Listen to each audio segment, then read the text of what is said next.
Stop scrolling. Here's some Black history they probably didn't teach you in high school. Meet Miss Phillis Wheatley, the first African-American woman to publish a book. At the age of 7, she was stolen from her home, enslaved, and taken to America. When she arrived, she was said to look frail, thin, and close to death. The Wheatleys, her enslavers, realized right away how bright she was. And in just 16 months, Phillis Wheatley could read in English, Latin, Greek, the entire Bible, study geography, and astrology. But what stood out the most to Phillis was classical poetry. I just want a side note.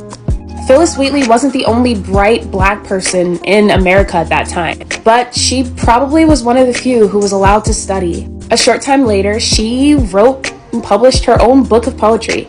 She even met with George Washington, for whom she wrote a poem. But she believed what stopped the colonists from being true heroes was slavery. One of the things I love about Phillis Wheatley was her boldness in her poem.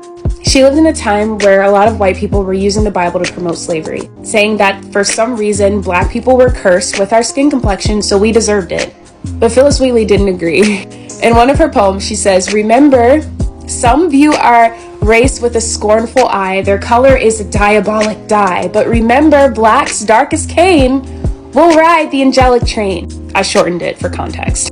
And guess what? Basically, she was saying, y'all may think we're cursed, y'all may think Black skin is a diabolic color, but we gonna be in heaven.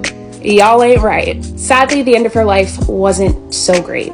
She was freed after the Wheatleys passed away.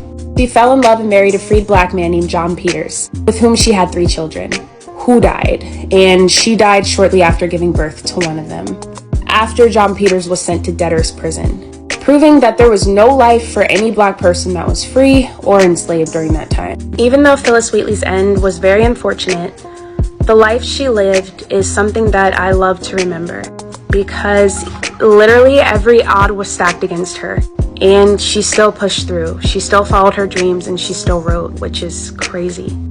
Lets me know that if I have her strength, I can do the same thing. And I hope it inspires you to know that you can too.